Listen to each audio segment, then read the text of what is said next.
And good evening बेटा, शिवानी बेटा, सबको गुड इवनिंग। और स्क्रीन मेरी दिख रही है? अब दिख रही है। Yes sir. ठीक है बेटा, आज हम स्टार्ट करेंगे ग्रेविटेशनल पोटेंशियल एनर्जी से। ठीक है, ग्रेविटेशनल पोटेंशियल एनर्जी से अगर हम स्टार्ट करते हैं तो एक बात हम जानेंगे कि इसको रिप्रेजेंट कैसे करते हैं। ठीक है बेटा, तो रिप्रेजेंटेशंस में हम जो लिखते हैं, गुड इवनिंग बेटा, सबको गुड इवनिंग। ठीक है बेटा, गुड इवनिंग। तो हम इस चीज को रिप्रेजेंट कैसे करेंगे कि यू से हम रिप्रेजेंट करेंगे किसको? Potential energy. नीचे पी लिखेंगे क्योंकि किसी पार्टिकल का होगा। जैसे यहाँ पे हो सकता है वो कोई पार्टिकल हम जिसको जनरली रिप्रेजेंट करते हैं, वो क्या होते हैं? पॉइंट मास होते हैं जनरली। जो भी हम देखेंगे ना, आपको जब देखना रहता था कि हम जब इलेक्ट्रिक पोटेंशियल डिफाइन करते थे, मान लेते हैं कोई एक सोर्स चार्ज होता था जिसके ऊपर चार्ज होता था कैपिटल की। तो किसी पॉइंट पी पे अगर हम इसके यहाँ पे हम डिफाइन करते थे, क्या होता था? इस पॉइंट पी पे हम क्या लाते थे? टेस्ट मास को लाते थे, क्यू नॉट को, और क्यू नॉट के पोटेंशियल एनर्जी को देखते थे और उसके हेल्प से बोलते थे कि इसका पोटेंशियल एनर्जी इतना है। तो जो आपने पोटेंशियल एनर्जी बोला वहां पे पी पे, अगर उस पार्टिकल को उसी का नाम दे देते, पार्टिकल पी का ही नाम दे देते क्योंकि वो पॉइंट पी पे था।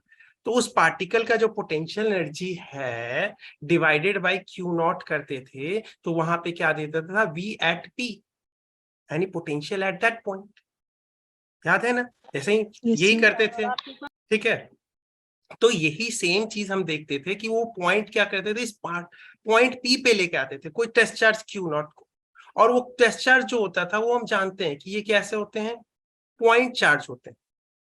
ठीक है, पॉइंट चार्ज होते हैं, पी पे रखते हैं हम लोग, वहां पे उसकी पोटेंशियल एनर्जी निकालते हैं डिवाइडेड बाय जितना चार्ज लेके आए थे क्यू नॉट, अगर करते हैं तो उस पॉइंट पी पे हमें इलेक्ट्रिक पोटेंशियल आती थी। सेम चीज यहाँ पे करेंगे। इस बार क्यू नॉट की जगह क्या हो जाएगा? Am not. और इस पॉइंट को हम लेके आएंगे, इस पी पॉइंट पे रखेंगे। इसके बाद हम क्या बोलेंगे कि उस एम नॉट का क्या पोटेंशियल है, उस एम नॉट का जो क्या पोटेंशियल है पी पे जब रखा हुआ है, तो डिवाइडेड बाय एम नॉट कर दूंगा, तो इस बार क्या दे देगा मुझे? Gravitational potential at this point. ठीक है, सेम सिचुएशन वैसे ही चलेगा। और ये यूपी क्या होता था? यानी potential energy of the particle at the point P. ठीक है, तो यहाँ पे हम देखेंगे एक चीजों को, और ये चीजें देखेंगे यहाँ पे यूपी जब आता है, यानी पार्टिकल का पोटेंशियल एनर्जी आता है वो निगेटिव आता है ग्रेविटेशन में, वहां जबकि आता था पॉजिटिव आता था। तो इस कारण से यहाँ पी पे जब हम इलेक्ट्रिक फील्ड में बात करते थे, अच्छा हो बेटा, और अभी अभी क्लासेस पे फोकस करता हूँ मैं, सबके चैट बॉक्स को जवाब नहीं दे पाऊंगा, I am sorry for this one, क्योंकि हमें क्लासेस फास्टली अभी देखने। ठीक है, अभी हम जेई नीट के एग्जामिनेशन पास आ रहे हैं। तो I am saying good evening to everyone and I hope सब अच्छा काम कर रहे होंगे और मैं भी अच्छा हूँ। Thank you for asking. And हम अभी एग्जामिनेशन पॉइंट ऑफ व्यू से क्लासेस पे ज्यादा फोकस करते हैं। ठीक है, तो इस एम नॉट को पी पॉइंट पे लाए। यहाँ पे इस बार क्या हो रहा है? यहाँ सिचुएशन सर थोड़ी डिफरेंट है। क्या डिफरेंट है सर? यहाँ पे सोर्स मास होगा, यानी एम होगा। यहाँ इस पॉइंट पी पे मुझे क्या देखना होगा? ग्रेविटेशनल पोटेंशियल देखना है। इलेक्ट्रिक पोटेंशियल की जगह ग्रेविटेशनल पोटेंशियल। इस जगह मैं क्या लेके आऊंगा? एम नॉट टेस्ट मास को लेके आऊंगा, इस पॉइंट पे रखूंगा। इस पॉइंट पे जैसे ही रखा मैंने, तो उसकी जो पोटेंशियल एनर्जी होगी डिवाइडेड बाय उसका मास, इस बार क्या दे देगा? V at T. ठीक है, ये बात समझ में आ गया। और ये वी क्या है? Gravitational potential at that point. ठीक है बेटा, यस तो ये चीजें चलते हैं। अब हमें जानना है कि ये क्या होता है पहली बार। अब ये निकाले तो कैसे? तो अब हम देखते हैं यूपी के बारे में हम बात करते हैं, तो हम जानते हैं कि एक्चुअली में पोटेंशियल एनर्जी ऑफ बेटा कोई आपने आपको म्यूट कर लो, जिस आवाज आ रही, नॉइज आ रही है बेटा। ठीक है अंजलि बेटा, आपकी तरफ से नॉइज आ रही थी तो मैंने म्यूट कर दिया। तो ये चीज हम जानते हैं कि पोटेंशियल एनर्जी एक्चुअली में कोई एक टर्म नहीं है, ये फिजिक्स में नहीं होता ऐसा term. Potential energy of a particle अगर मैं बोलूं तो एक्चुअली में ये टर्म नहीं है। पोटेंशियल एनर्जी एक्चुअली में होता ये है, अगर आप किसी पॉइंट पे डिफाइन कर रहे हो, तो you at that point minus you at infinity. ये होता है यूपी सही में लिखूं तो, यानी यूपी एक्चुअली में potential energy of a particle actually में क्या है, चेंज इन पोटेंशियल जब हम उस पार्टिकल पी को कहां से, किसी इनफिनाइट से लेके पी तक लेके आए। तो एक्चुअली पोटेंशियल एनर्जी जिस पॉइंट पे हम किसी पार्टिकल का डिफाइन कर रहे हैं वो actually change in potential energy होता है। चेंज इन पोटेंशियल एनर्जी होता है और उसका रेफरेंस पॉइंट हमेशा फिक्स होता है, दैट इज इंफिनिटी।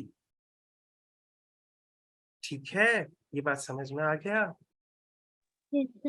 तो अगर हम मास के केस में बात करें जहां ग्रेविटेशन है, तो हमारा सोर्स मास है, तो हम क्या कहते हैं कि भैया ऐसा काम करो कि जगह में पूरा नाम करो। तो बोला कि ठीक है सर, मैं इंफिनिटी से एक पार्टिकल जिसको एम नॉट बोलते हैं चार्ज मास, इसको सर लेके ऐसे पी पे ले आता हूं। ठीक है, अब यहाँ पे जो इसकी चेंज इन पोटेंशियल एनर्जी होगी वो यूपी होगी, यानी potential energy of this particle. ये होगी क्या, एक्चुअली में उस पार्टिकल की होगी, कहां से आपने कहां पे लाए हो, पी पॉइंट फाइनल पॉइंट, और कहां से स्टार्ट किया था, इंफिनिटी से स्टार्ट किया था। ये इसका पूरा नाम होता है ऐसा।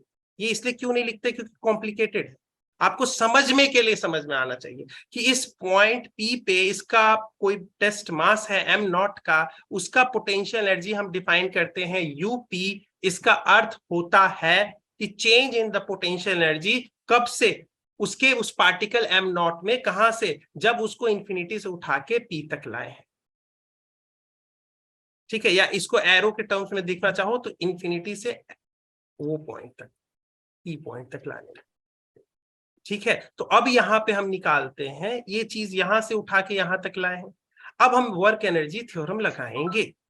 वर्क एनर्जी थ्योरम कहता है कि इस मास को एम नॉट को कहां से उठा के कहीं पे भी रखे हो, तो इसका अर्थ है कि डब्ल्यू नेट जो होगा वो चेंज इन काइनेटिक एनर्जी होगा। डब्ल्यू नेट क्या है, work done on this test mass, और नेट लगा हुआ है, यानी net work done on this test mass is equal to the change in kinetic energy of this test mass. ठीक है, तो यहां पे मैं बोलता हूं डब्ल्यू नेट को दो भाग में बांटता हूं। एक, क्योंकि इसका अपना फील्ड है एम का, तो एम का अपना फील्ड के अंदर ये काम हो रहा है, तो इसका अर्थ है कि दो फोर्सेस इसके ऊपर काम कर रहे हैं हर टाइम पे। कौन कौन से फोर्स, एक जो कंजर्वेटिव फोर्स होगा, जो कि इस कंजर्वेटिव फोर्स क्यों, क्योंकि ये इसका जो वेक्टर फील्ड है, हाँ वेक्टर फील्ड है, इसके वेक्टर फील्ड में आपको क्या किए, यहां से यहां तक उठा के लाए हो, तो एक फोर्स तो कंजर्वेटिव फोर्स हमेशा काम करेगा, क्योंकि उसके फील्ड में आप इधर उधर काम कर रहे हो भैया। तो हम जानते हैं फील्ड में कोई भी चीज होगा तो उसके ऊपर फोर्स लगाता है। कैसे हम निकालते हैं, एम इंटू ई नॉट, ई लगता है कि नहीं जो फोर्स होता है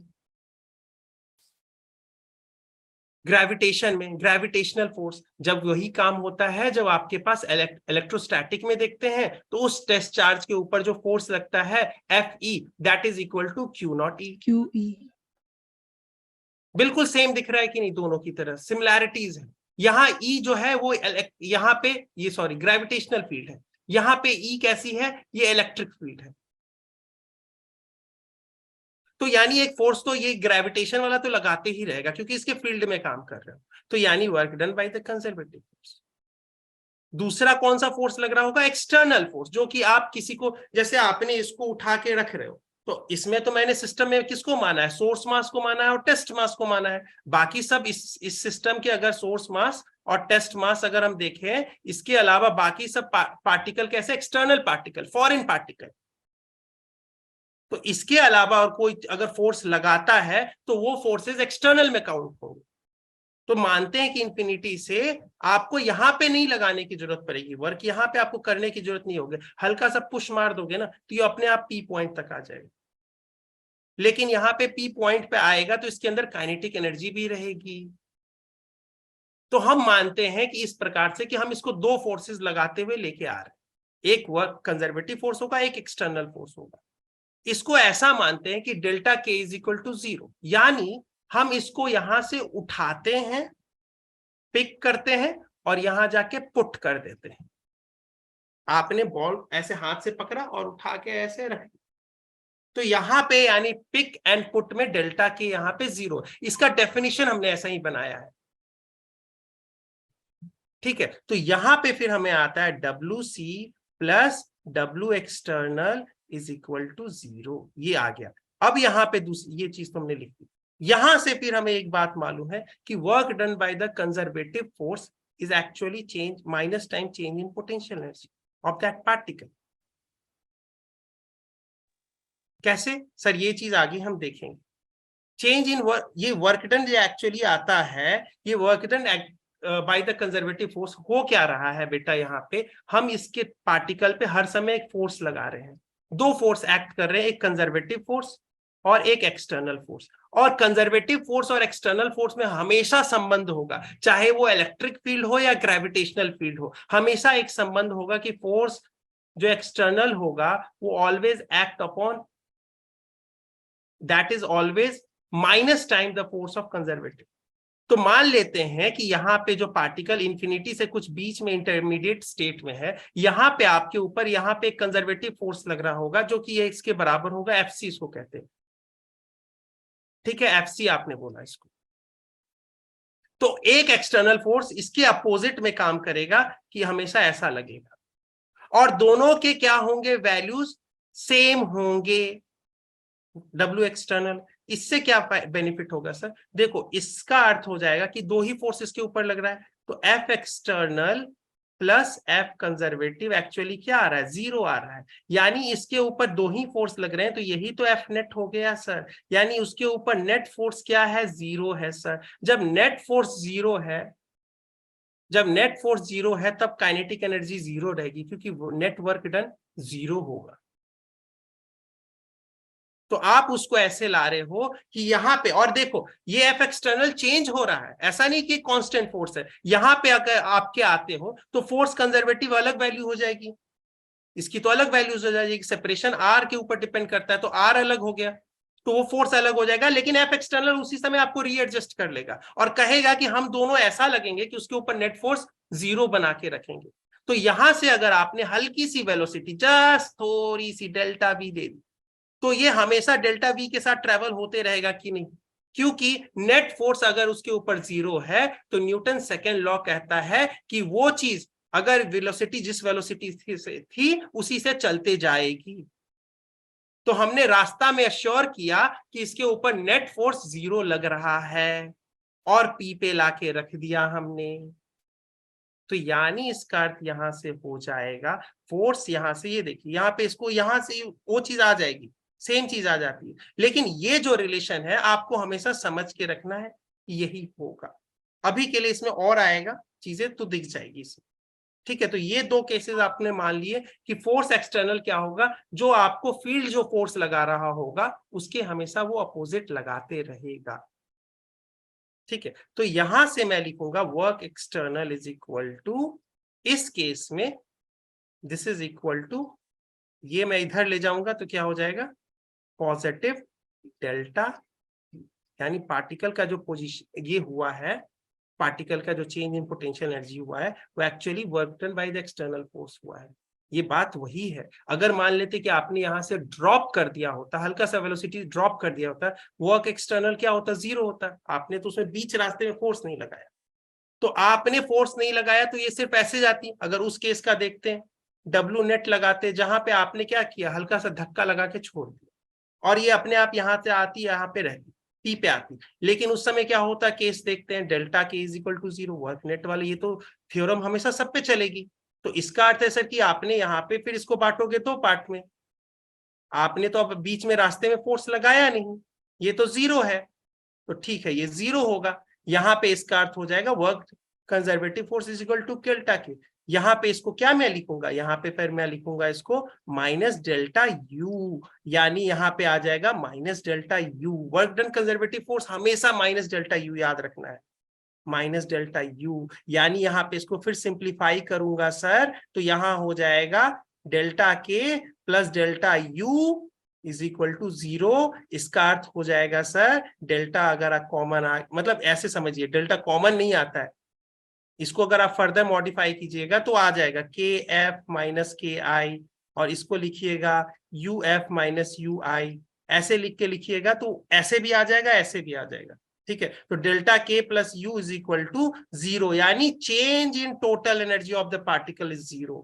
यानी यही चीज आ जाएगी जो इस ढंग से जाइएगा कि you I plus K I is equal to U F plus K F, यानी जो इस समय इसकी टोटल एनर्जी थी पार्टिकल की, इस जगह पे वही मेंटेन रहेगी। यानी यहाँ पे U इसकी घटी है, यहाँ तक आया है ग्रेविटेशन में, जैसे जैसे आप नजदीक पॉइंट सोर्स मास के जाओगे आपका U घटते जाता है, तो यहाँ उसकी U पार्टिकल की घटी है, तो K अपने आप को बढ़ाएगा सच दैट UF अगर घटी है तो KF अपने आप को बढ़ाएगा सच दैट कि उसके पास टोटल एनर्जी इनिशियल के बराबर ही रहे।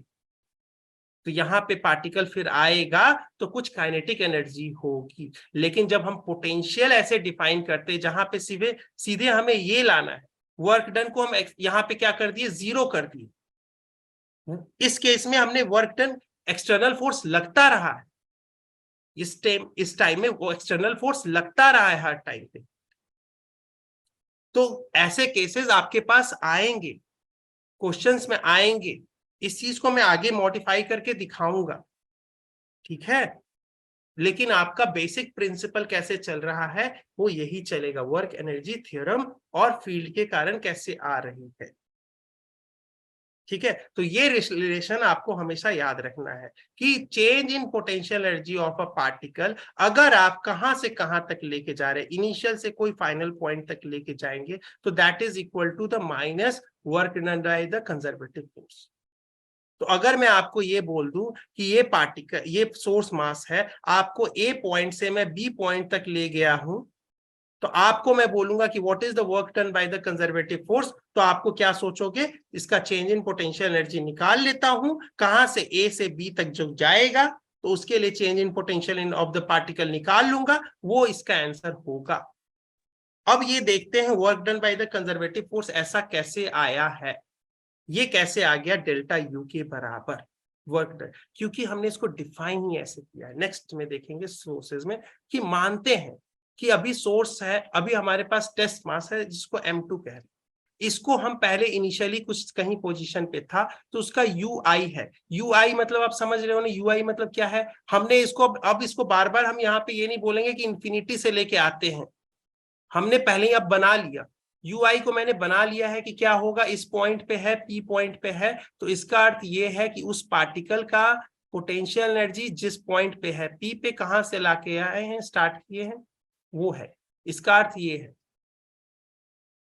ठीक है, ये UI मतलब इस पार्टिकल का पोटेंशियल एनर्जी क्या है, तो उसको क्या कहोगे, it is actually a change in the potential energy of the particle, जब हम इसको इंफिनिटी से P तक लाए हैं। कैसे लाए हैं, बिल्कुल रोक रोक के F नेट उसके ऊपर 0 लगा के। ठीक है, ये बात समझ में आ गया। Yes, sir.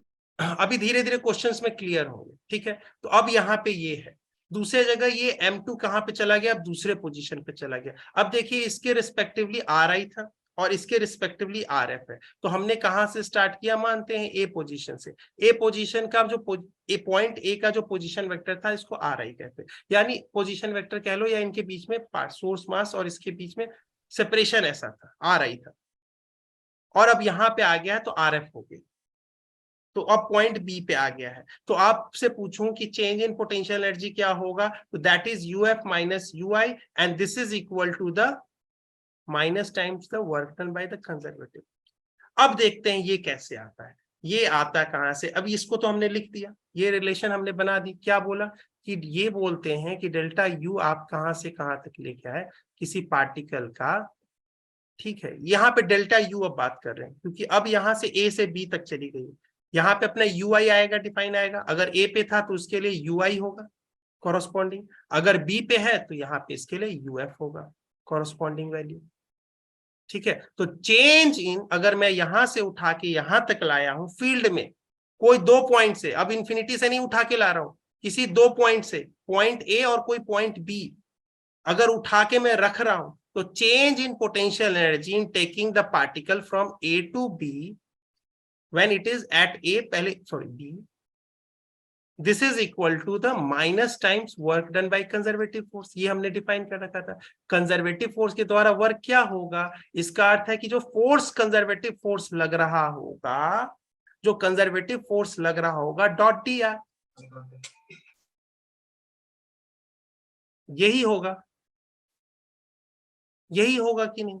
अब हम जानते हैं कि जैसे मानते हैं कि ये पॉइंट चार्ज होता, तो पॉइंट चार्ज के लिए ये क्या होता है, एफ डॉट डी आर क्या होता, तो आप बोलते यहाँ पे माइनस टाइम सर, यहाँ देखिए सर, अगर पार्टिकल यहाँ पे था तो इसके ऊपर फोर्स हमेशा ऐसा लग रहा था कि कोई आर वेरिएबल मान लेते, कहीं पे भी होगा, इस पॉइंट पे होगा, कहीं पे भी पॉइंट होगा, उसका आर, वो आर सेपरेशन दूर होगा, तो यहाँ पे इसके ऊपर फोर्स लगेगा sir minus G M, M1 है यहाँ पे, M2 है यहाँ पे, डिवाइडेड बाय आर स्क्वायर, ये हमेशा फोर्स इस डायरेक्शन में लगेगा इधर सर, डॉट डी आर।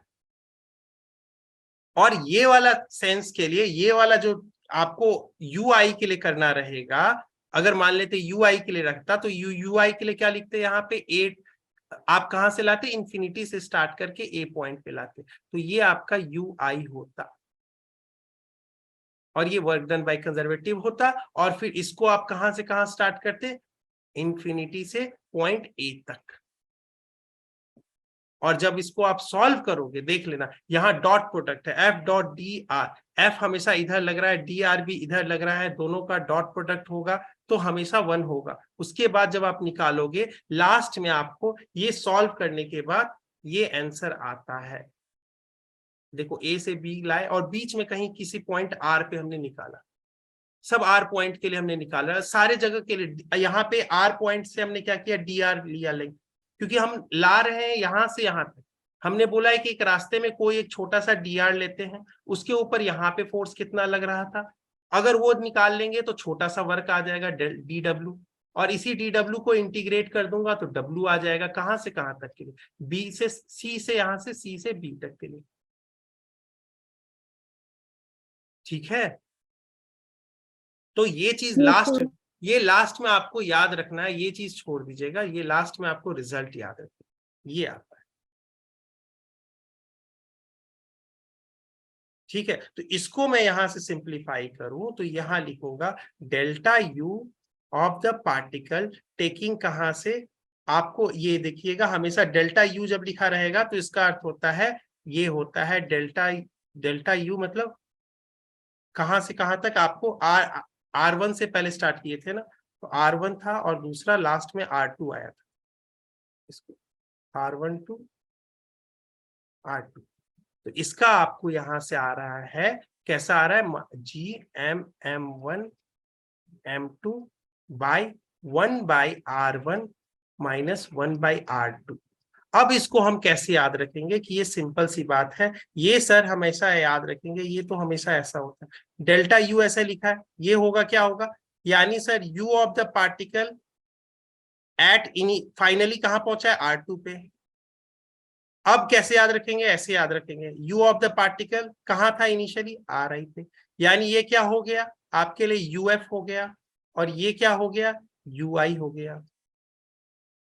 इस चीज को फिर कैसे लिखेंगे, यहां पे अगर लिखते हैं तो यहां से हम लिखेंगे GM1 M2 by R2 minus में, और फिर माइनस ये UPRI क्या लिखेंगे, ये चीज अब याद रखेंगे, अब बार बार इंटीग्रेशन में नहीं जाएंगे। किसी भी पार्टिकल का पॉइंट इस पॉइंट P पे है तो इसका पोटेंशियल एनर्जी कितना है वो अब याद रखेंगे, minus GM of the source charge, उसके बाद दूसरा पार्टिकल, इसको M1 मान लीजिए, ठीक है, M1 कोई पार्टिकल के फील्ड के अंदर देख रहे हैं M1 पे, और किसको, इस पॉइंट का M2 का निकाल रहे हैं, तो M2 divided by the separation between, तो ये P पे आएगा इसका। तो यहाँ पे R2 पे कोई पॉइंट पे था, R2 यहाँ था, तो यहाँ पे क्या लिखा जाएगा, ये लिखाएगा। अब आपने ये आपके लिए, अच्छा R2 है ना, ये R2 यहाँ पे है, R2 यहाँ पे, ये वाला R2, ये वाला है, ये R1 वाला है। तो ये तो आपने R2 के लिए लिखा, तो यहाँ पे पार्टिकल के पास जो पोटेंशियल एनर्जी होगा वो ये होगा -GM1m2/R2। इनिशियली कितना है, यहाँ पे था, कितना होगा इसके साथ, तो -GM1m2 डिवाइडेड बाई R1 होगा कि नहीं। इस पॉइंट पे कोई टेस्ट ये मास था M2, तो M2 की पोटेंशियल एनर्जी इस पॉइंट C पे क्या होगी, तो यही होगी -GM1m2/R1। अब इसको देखिए सिंप्लीफाई कीजिए, तो ये सिंप्लीफाई कीजिएगा, देखिए माइनस माइनस प्लस हो जाएगा।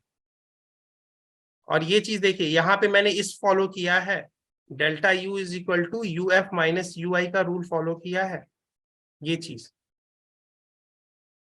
ठीक है। तो यहाँ पे अगर मैं रखता हूं तो यहाँ पे ये पॉजिटिव बन जाएगा, ये पॉजिटिव बन जाएगा और ये नेगेटिव हो जाएगा। तो यही देखिए, यही आंसर आ रहा है। यहाँ पहले R1 पॉजिटिव में है, तो ये देखिए पॉजिटिव हो जाएगा, कॉमन ले लेंगे, तो यहाँ हो जाएगा GM1m2 इनिशियली कितना था 1 ये पॉजिटिव है तो R1 रहेगा, और ये निगेटिव वाला है तो -1/R2 रहेगा। तो यही चीज आएगी। तो अब हम लोग इनफिनाइट वाला केस से अब नहीं देखेंगे, हम ऐसे सोचेंगे कि अगर दो पार्टिकल है, इस पार्टिकल की मुझे पोटेंशियल एनर्जी चेक करनी है, तो इस पॉइंट P पे मैं क्या लिखूंगी, अगर इसका मास कैपिटल M है, इसका स्मॉल m है, तो इसका पोटेंशियल एनर्जी क्या होगा, ये होगा, माइनस में रहेगा, डिवाइडेड बाय इनके बीच में सेपरेशन। अब मैं बोलूं यहां से उठा के मैं इसको यहां ले जाता हूं, तो यहां पे आपको पूछा जाएगा कि चेंज इन पोटेंशियल एनर्जी कितना हुआ, तो आप निकाल लोगे, क्योंकि ये आपका I है और ये आपका F होगा। इनिशियली यहां था, ये फाइनली यहां पहुंचा, तो आप क्या कहोगे, change in potential energy of the particle is equal to UF minus UI, and that is you will start to write down UF कितना है यहाँ पे, तो यहाँ पे आपको सेपरेशन दिया हुआ रहेगा, मान लेते हैं इसको R2 बोलते हैं, इसको R1 बोलते हैं, तो यहाँ के बेसिस पे आप लिखोगे -GM बाई फाइनल क्या है R2 के साथ है, तो R2 लिखोगे कि नहीं, और इनिशियल वाला फिर ऐसे लिख दोगे, और ये आपके पास change in potential of the particle, change in the potential energy of the particle taking it from, बार बार मैंने ये नहीं लिखूंगा, A to B, यहां से इस पॉइंट से I to F। ठीक है, ये बात समझ में आ गया। Yes sir. ठीक है, और ये देखिए अगर वही बात है, यही सिंपल सी बात है, इसको भी वही वाली प्रूफ कर देंगे, इसमें ये झूठ मूठ का ऐसे फर्जीवाड़ा है। यहाँ R2 को अगर आप इन्फिनाइट पे लिख दोगे, यही देखो, अगर R1 इन्फिनाइट पे हो जाता है, तो ये क्या केस हो जाएगा, ये केस वही वाला हो जाएगा, यानी U2 यहाँ पे पोटेंशियल एनर्जी एट R2, यानी इसको एक प्रकार से पार्टिकल की पोटेंशियल एनर्जी ऑफ I पे आ जाएगी, ये वाला, जब R1 इसको आप इन्फिनाइट बना देते हो, यानी आपको इन्फिनाइट से उठा के उस पार्टिकल को P तक लाए हो, तो यहां जब इन्फिनाइट हो जाएगा तो R1 इन्फिनाइट हो जाएगा, तो यही देखिए, यही वैल्यू आ जाएगा -GM1m2 बाई ये 1/इन्फिनाइट 0 बन गया, और ये माइनस, ये पहली बात यहाँ पे ऐसा रहा, और माइनस ये बाहर आ जाएगा साइन बाई R2। तो यही तो बोल रहे हैं, यही तो बोल रहे हैं कि ये क्या कहते हैं, UP एट F है, ये फाइनल पॉइंट पे जो पोटेंशियल एनर्जी है वो यही है। ये फर्जीवाड़ा होता है, मैथ्स की तरह के तरीके होते हैं घुमाने फिराने के लिए। ठीक है, ये हम हमेशा याद रखेंगे, किसी भी पॉइंट A पे अगर उस वो टेस्ट मास का अगर पोटेंशियल एनर्जी निकालना है तो ये फॉर्मूला लिखेंगे। ठीक है, इसको भी अभी और मॉडिफाई होगा, थोड़ा सा मॉडिफाई होगा, इसको एक्चुअली में लिखेंगे M इंटू V लिखेंगे, ये होगा ग्रेविटेशनल पोटेंशियल। ठीक है, क्योंकि अभी आपको मैंने पॉइंट मासेस में बता रहा हूं, जरूरी नहीं है कि पॉइंट मासेस में भी होगा, ये चीज वही है लिखी हुई, यही है। देखिए M2 है ना पार्टिकल, जिसको इधर से उधर ले जा रहे हैं, तो M2 into potential at this point P। तो देखिएगा ग्रेविटेशनल पोटेंशियल पॉइंट चार्जेस के लिए आएगा, ये आएगा -GM/R, ये आएगा। ये इसको प्रूफ कर दूं कैसे, तो याद कीजिए इलेक्ट्रोस्टैटिक में पॉइंट चार्ज के कारण ये पॉइंट चार्ज होता था, सोर्स चार्ज कैपिटल क्यू का, इस पॉइंट पी पे इलेक्ट्रिक पोटेंशियल क्या होता था? तो आप बोलते थे के क्यू बाई आर बोलते थे कि नहीं? Yes. के क्यू बाई आर में आपको क्या मैंने बोला था, कैसे कैसे रिप्लेस करना है? के को माइनस जी से रिप्लेस कर देना है, एम को क्यू को एम से, कैपिटल एम से, आर आर रह जाएगा। ये क्या हो जाएगा? Gravitational potential at this point due two point mass, यहाँ पॉइंट चार्ज होता था। तो ठीक है, तो यही चीजें आगे बनते जाएगी। आपको क्वेश्चंस करोगे तो और सॉल्व आते जाएगा, सिंपल सा आंसर आते जाएगा। ठीक है, दूसरा एक क्वेश्चन मैंने आपको दिया है, ये जो मैंने बताया यूपी बताया था, यानी पार्टिकल की पोटेंशियल एनर्जी के बारे में बताया था। जब वो पार्टिकल पॉइंट, ये जैसे पार्टिकल है यू ऑफ पी, अगर वो पार्टिकल पी किस पॉइंट पे है, ए पॉइंट पे है ये पार्टिकल पी, तो उसकी पोटेंशियल एनर्जी। अब मैं बात करूंगा सिस्टम की पोटेंशियल एनर्जी की। सिस्टम की पोटेंशियल एनर्जी दूसरी होती है, क्योंकि अगर मान लेते हैं कि अगर मैं टू पार्टिकल सिस्टम लेता हूं, तो टू पार्टिकल सिस्टम में potential energy of this particle is equal to the potential energy of the system. ऐसा कैसे सर? तो ऐसी स्टोरी में आपको बताता हूं। आपको बनाना है, अब मान लीजिए कि एक यूनिवर्स आपको मिला है, एक यूनिवर्स है, ऐसा यूनिवर्स, ठीक है। इसमें आपको अब सिस्टम ये वाला क्रिएट करना है। आप कैसे क्रिएट करोगे? सबसे पहले एक मास को भेजोगे अंदर में, भेजोगे कि नहीं? बोलोगे कि भगवान ने ऐसे बोला कि जाओ एक मास चले जाओ, यहां रखा गया। क्या इसको कोई फोर्स फील्ड एक्सपीरियंस करना पड़ेगा? एक को कोई फील्ड नहीं है, कोई नहीं है, तो आके रह गया, बच गया। फिर अब दूसरा जब लेके भेजोगे तो बोलेगा ए वाला कि देखो भैया मैं तो अब इस यूनिवर्स में आ गया हूं, अब मैं तुम पे फोर्स लगा सकता हूं। तो अब बी आएगा, तो यहां पे जैसे ही बी यहां पे रखाता है, तो इस कारण से इसके अंदर एक पोटेंशियल एनर्जी आएगी। ठीक है, अब सी आता है, अब सी आने की कोशिश करता है, अब बोलेगा ए और बी मिलके कि भैया हम तुमको ऐसे आराम से बनने नहीं देंगे, तो तुम यहां आके अगर एग्जिस्ट करते हो तो हम दोनों फोर्स लगाएंगे तुम्हारे ऊपर, और तुम्हें ऐसा काम करके आना पड़ेगा कि हम दोनों से बच के आना पड़ेगा। एक्सटर्नल आपको ऐसे लगा के लाना पड़ेगा आपको हमेशा। तो अब इसके अंदर जो पोटेंशियल आ जाएगी वो अब इन दोनों के कारण होगी। इन दोनों के फील्ड साथ में सुपरपोज कर रहे होंगे, उस फील्ड के अगेंस्ट में लेके, या उस फील्ड से के थ्रू जाके ये पॉइंट सी वहां पे एग्जिस्ट करेगा। तो इस केस में यहां जो एनर्जी बनती है वो potential energy of the system बनती है। अब देखो टू पार्टिकल सिस्टम में, क्योंकि इसकी पोटेंशियल एनर्जी जो है वो एक्चुअली सिस्टम की पोटेंशियल एनर्जी हो जाएगी, क्योंकि पहले वाले को तो कुछ करना ही नहीं पड़ा था, सेकेंड वाले को कुछ करना पड़ा था, तो उसकी पोटेंशियल एनर्जी जो हो जाएगी वो सिस्टम की पोटेंशियल एनर्जी हो जाएगी। ठीक है, अगर मैं तीसरा वाला लेके आता हूं तो यहां पे क्या करना पड़ेगा? ए के कारण, इसके कारण देखना पड़ेगा, इसका देखना पड़ेगा और इसका देखना पड़ेगा। ये टोटल एनर्जी जो होगी पोटेंशियल एनर्जी का समेशन, वो होगी potential energy of the system. ये बात समझ में आ गया? Yes sir. तो इस केस में हम इस चीज को समझेंगे। सबको समझ में आ रहा है ना बेटा? Yes, sir. किसी को Yes. डाउट तो नहीं हो रहा है ना, कुछ भी ऐसा इशू? No sir. ठीक है, तो अब यहाँ पे देखेंगे तो इसमें कैसे करेंगे कि आपको दो का कॉम्बिनेशन लेना रहता है, उस समय दो का कॉम्बिनेशन लेना रहता है हमेशा। तो आप ए बी सी पार्टिकल है आपके पास, तो आप ए बी सी को दो के पॉसिबल फॉर्मेट क्या क्या ले सकते हो, आपके सिलेक्शन हो सकते हैं। एक बार ए बी ले लिया, दूसरी बार ए सी ले लिया, तीसरा पेयर बी सी ले लिया। इसके अलावा और कोई पेयर बन सकता है? No sir. तो इसके अलावा नहीं बन सकता है। तो ये तीन के पोटेंशियल एनर्जी, तो ए और बी के बीच में देखिए, ए और बी का ये पोटेंशियल एनर्जी यहाँ कितना है, तो इस प्रकार से मैं बोल दूंगा। यहाँ पे कैसे निकालूंगा? यहाँ पे मैं बोलूंगा कि कोई को एक मान लूंगा टेस्ट मास, किसी को भी एक टेस्ट मास मानूंगा, एक को सोर्स मास मानूंगा। तो अब इस टेस्ट मास का पोटेंशियल एनर्जी जो होगा वो ए बी के लिए potential energy of the system होगा।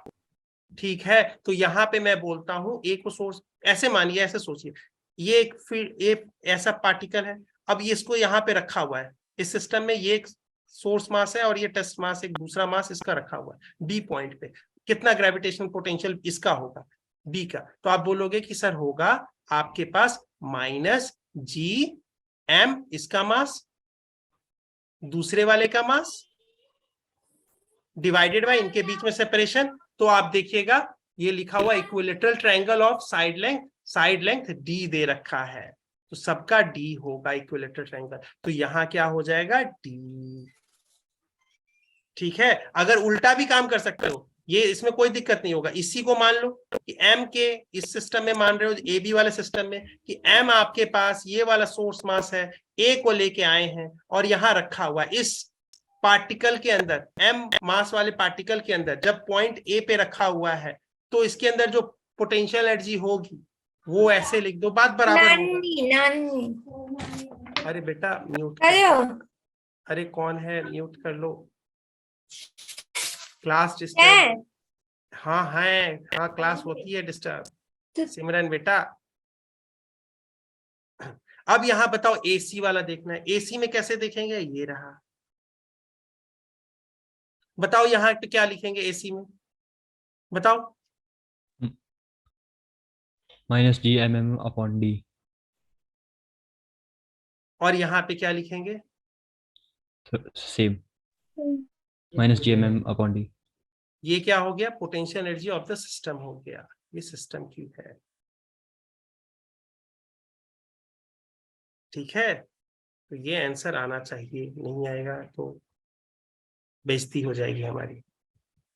है यही आ रहा है ना भैया, ये देख लीजिए सब सेम है, तो -3m² बाई डी। ये किसकी पोटेंशियल है, सिस्टम की। जब पार्टिकल की मैं बोलूं तो कैसे निकालोगे, तो जानते हो ना, पार्टिकल अगर बी पोजीशन पे है और यहां से इनके बीच में सेपरेशन ऐसा है, तो इस पार्टिकल की पोटेंशियल एनर्जी हो जाएगी ये। और हम ऐसे पेयर्स बना के पूरे निकालेंगे। अगर आपके पास 4 होंगे तो आप क्या करोगे, A B A C A D, फिर आप आगे बढ़ते जाओगे, फिर बी सी बी डी, समझ रहे हो, फिर आगे बढ़ते जाओगे सी डी, बस इतने ही पेयर बनेंगे। कैसे स्टार्ट करोगे, A B A C A D. ठीक है, यहां पे एक आ जाएगा, ए सी के बाद आ जाएगा ए डी। ठीक है, ए के साथ सब कुछ हो गया, चलो बाय बाय। फिर अब पीछे नहीं जाओगे क्योंकि आपने बना दिया है। बी ए मतलब ए बी दोनों सेम ही है ना भैया, ये तो इक्विवेलेंटली काम कर रही है। आप इसमें अगर बी को मानो सोर्स मास और ए को मानो टेस्ट मास, कैसा भी मानो वो आपकी मर्जी। ठीक है, अगर कल के इसमें हम देखेंगे, कल के केस में हमें बहुत सारी चीजें देखेंगे कि हमने स्फीयर लाया और यहाँ टेस्ट मास रखा हुआ, पॉइंट मास, तो मैं इसको थोड़ी मानने जाऊंगा, इसको सोर्स मास मानूंगा और इसका पोटेंशियल एनर्जी निकाल दूंगा, और ये जो हो जाएगा potential energy of the system हो जाएगा। अगर 3 होता तो यहाँ पे आता, इस जगह पे जब इसको ले रहा हूं बाय कॉम्बिनेशन और इसको ले रहा हूं और फिर एक बार इसको ले रहा हूं, तो इसमें मेरी चतुराई यही होगी कि पॉइंट मासेस को हमेशा टेस्ट मास की तरह बिहेव करवा सकते हैं। हम एक्सटेंडेड वाले को फिर दिक्कत पड़ती है। ठीक है, हालांकि हाँ क्या बोलू, -3m² अपॉन डी है। हाँ हाँ हाँ, जी तो भी जी होगा। का जी नहीं होगा। अरे हाँ भैया, हाँ हाँ हाँ हाँ हाँ हाँ हाँ, लो खुश। मैथ्स वाले, मैथ्स हम लोग करवाते रहते हो मेरे से, तो ये फिर उसके बाद वापस नहीं जाएंगे। ठीक है, तो यहाँ BC लेंगे और फिर BD लेंगे, फिर उसके बाद C पे जाएंगे, उसके बाद CD बच जाएगा, उसके बाद और कहीं जा ही नहीं सकते। फिर D पे जाएंगे तो D पे कोई बचा ही नहीं आगे के, तो ये पूरे सिस्टम आ जाएंगे। उसके कारण सारे के पोटेंशियल एनर्जी निकाल लेंगे और फिर वो आ जाएगी potential energy of the system. अगर पार्टिकल की पूछेगी तो पार्टिकल का बता दूंगा। ठीक है, तो ये अब क्वेश्चंस पे देखते जाते हैं।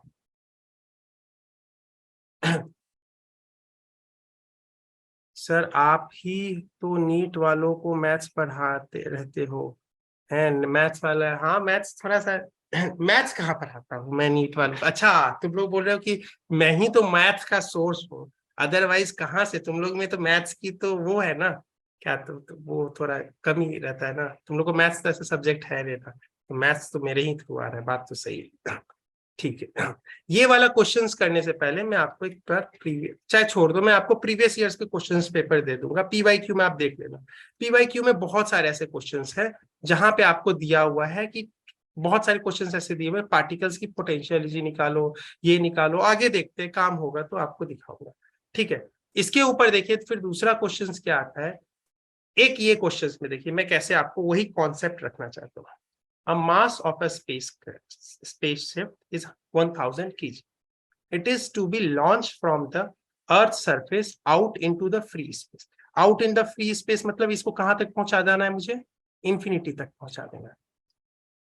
The value of g and ये g क्या है, this is always remember g not है ये एक प्रकार से of Earth, यानी the acceleration due to gravity at the surface of the Earth है, ये जी, ये वैल्यू है।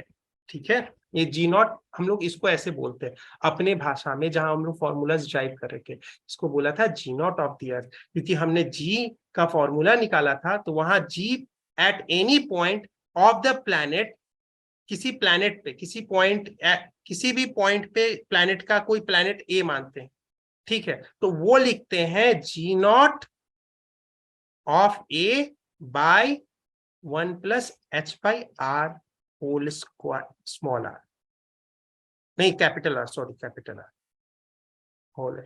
अब यहाँ पे जो होता था, ये देखिए यही होता था ना, अब इसका अर्थ हम इंटरप्रिटेशन निकालते थे कि ये जी नॉट ऑफ ए कैसे लिखते थे, तो जी नॉट ऑफ ए लिखते थे दैट इज इक्वल टू क्या लिखते थे, minus G capital mass of the Earth by radius of the Earth, sorry 3 होगा। ठीक है, हम इसको सिर्फ अर्थ पे ही नहीं रखे थे, आपको ये क्वेश्चंस में एक हेल्पफुल मिलेगा। सर आपने कौन कौन से चैप्टर 11th के कंप्लीट करवाए हैं? बेटे अभी एक ही हुआ है, ग्रेविटेशन पे ही हम लोग काम कर रहे हैं। ठीक है, ग्रेविटेशन पे ही हो रहा है। तो ये देखिए आपको बेनिफिट इसमें क्या दिया था, ये सिर्फ अर्थ के लिए ही नहीं रखा था, आप जब ये ई रख दोगे, इसको ई रख दोगे तो ये ई बन जाएगा, लेकिन मैंने आपको हर प्लैनेट के लिए बना दिया था ये क्वेश्चन कि कोई भी प्लैनेट आपको बोलेगा कि जिसका रेडियस दे रखा है, ठीक है, आप उसका मास दे रखा होगा प्लैनेट का, रेडियस ऑफ दैट प्लैनेट दे रखा है, उससे आप जी नॉट ए निकाल लोगे। ठीक है, उस प्लैनेट के सरफेस पे, प्लैनेट ए के सरफेस पे जो एक्सेलरेशन ड्यू टू ग्रेविटी है वो जी नॉट होती है, तो जी नॉट ए निकाल लोगे इसके हेल्प से, और फिर क्या कर दोगे यहाँ पे आप इसके, हालांकि यहाँ पे मैग्नीट्यूड में काम होता है तो माइनस देने की जरूरत नहीं रहेगी।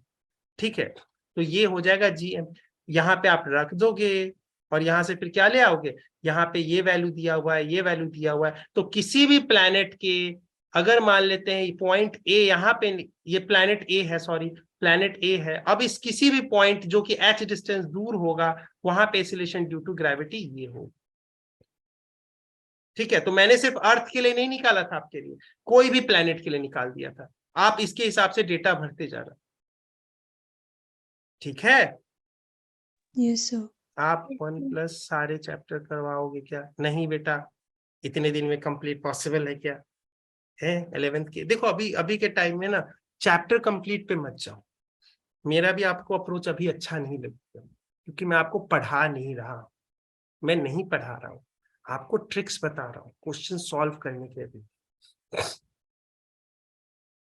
आप बताओ मुझे, क्या पॉसिबल है कि 3-4 महीने पहले आपको 11th-12th का मैं पढ़ाऊं, और क्या ये सही बात है कि आप उस फिजिक्स को पढ़ो? क्योंकि पढ़ना अलग बात है, क्वेश्चंस करना अलग बात है, ये दो इंडिपेंडेंट है। जैसे एक वेक्टर x है और एक एक डायरेक्शन i है और एक डायरेक्शन j है, ये प्लेन में दोनों इंडिपेंडेंट वेक्टर्स होते हैं।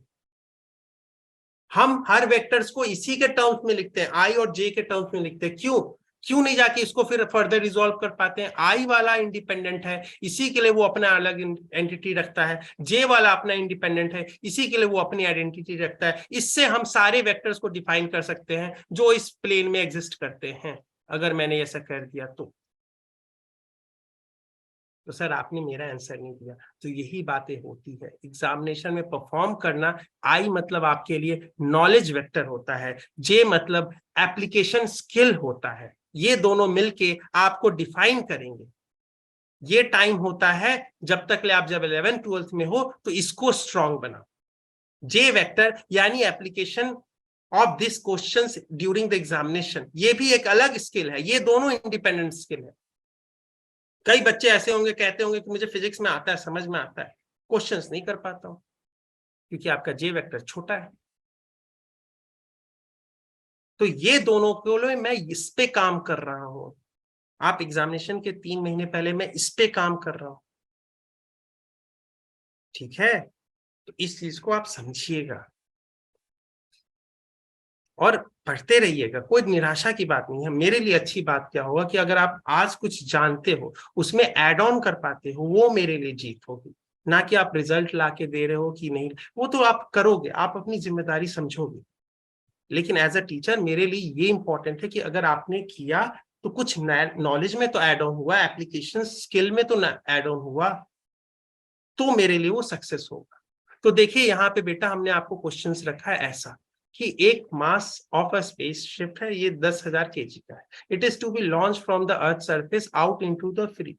ये आपके पास जी दे रखा है, आर ये रेडियस ऑफ द अर्थ दे रखा है। The required energy for this work is, ठीक है? तो ये आपको केस में ऐसे ही मानना है। देखो अर्थ है, ठीक है सर, अर्थ है रखा हुआ। कहां से आप स्टार्ट किए? यहां से, ओके सर। कहां तक लेके गए? इंफिनिटी तक। आपका इनिशियल पॉइंट कहां है? Surface of the earth. Final क्या पॉइंट कहां है? इंफिनिटी। इसको ए को इधर लिखते हैं और बी को, B is equal to infinity, ठीक है? It is to be launch from the earth surface out into the free space. आपको बस लॉन्च करना है, जस्ट फ्री स्पेस में आपको लॉन्च करके भेज देना आउट, यानी यहां तक हल्की सी काइनेटिक एनर्जी भी हो जो कि 0 के बराबर हो चलेगा, आपने लॉन्च करके उसको भेज दिया। अब वो इन्फिनाइट से वो अपने आप चलते जाएगी, इस फील्ड के बाहर वो अपने आप खुद चलते जाएगी, आपको कोई दिक्कत की बात नहीं होगी। बस आपको क्या दे देना है, sorry, kinetic energy just approximately 0 होना चाहिए वहां पे, यानी आप इसको मान लो कि 0 ही है, ठीक है? 0 ही है। अब देखो मैं कैसे फॉर्मूलाज अपना वाला लगाता हूं, ठीक है? हाँ ठीक है, उसको कर रहे हो, ठीक है, लेकिन मैं अपने तरीके से बता रहा हूं मैं क्या कर रहा हूं। यहाँ पे आपके पास ए पे क्या होगी? ए पे यूआई होगी, यहाँ पे क्या होगा? यूएफ होगा। इस पार्टिकल की, जो स्पेसशिप की, ये स्पेसशिप ए से उठा के मैंने बी तक रखा है। अब उसके बाद मैं सीधे फॉर्मूलाज कैसे लगाना स्टार्ट करूंगा? ऐसे। सब क्वेश्चन में यही अप्रोच रखूंगा, सब क्वेश्चन में यही approach. Work done, net work done is equal to change in kinetic energy, क्योंकि लॉन्चिंग के समय पार्टिकल यहाँ पे रुका हुआ था, फाइनली रुका हुआ था, change in kinetic energy 0, that is work done by the conservative force plus work done by the external force, ठीक है? एक्सटर्नल फोर्स लगा है क्या? हाँ लगा है ना भैया, रॉकेट ही तो लेके गया है, रॉकेट आपको लेके गया ना। तो रॉकेट और अर्थ और इस पार्टिकल के बीच में रॉकेट होता कौन है? तीसरा सिस्टम आने वाला, तो वही तो है एक्सटर्नल फोर्स लगाने वाला, एक्सटर्नल पार्टिकल। तो वह अच्छा ये लगाया होगा, ठीक है? ये work done by conservative force minus delta U, ठीक है? This is plus W external is equal to 0, यानी work done by the external आपके पास क्या आ गया? डेल्टा यू आ गया कि नहीं? तो एनर्जी रिक्वायर्ड क्या होना चाहिए जो उसके द्वारा चेंज इन यू, कितना होगा चेंज इन यू? तो मैं आपको बता दूं इनिशियली कितना था, तो यहाँ पे था सर, कहाँ पे था? Minus G M 1000 10⁻3।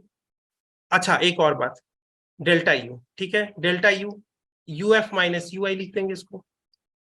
यूआई क्या था? यूएफ कितना है? 0 है कि नहीं? Yes, sir. इन्फिनाइट पे पोटेंशियल 0 है कि नहीं? यहाँ Yes, माइनस sir. यूआई कितना है सर? इस पार्टिकल का ये हो जाएगा, ये अर्थ है और इसको स्मॉल पार्टिकल की तरह मानते हैं। 1000 kg क्या रखते हो भैया तुम? 1000 kg पॉइंट मास की तरह एज्यूम होंगे। 6 × 10⁻24 के सामने तुम्हारा हम कोई औकात समझे इसके सामने? No, sir. मतलब ऐसे कोई औकात समझे, हिंदी में मैंने बहके में बोल दिया, लेकिन ऐसे नहीं बोलना चाहिए मुझे, ठीक है ना? मतलब क्या ही तुम इनसिग्निफिकेंट है, इनसिग्निफिकेंट। हाँ तो इनके साइज को हम नहीं मैटर करेंगे, ये था ऐसा बना हुआ है, लेकिन तुम अर्थ के सामने पॉइंट साइज ही हो। तो पॉइंट पार्टिकल को हमने यहाँ से यहाँ तक रख दिया।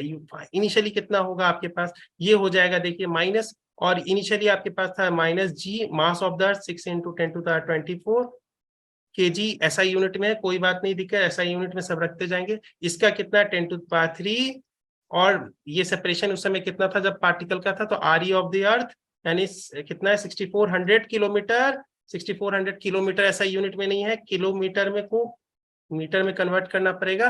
अब जो वर्क आएगी इसको मैं गारंटी कहता हूं ये जूल में होगी, ये जूल में होगी, क्योंकि मैंने सबको ऐसा यूनिट में रख दिया है।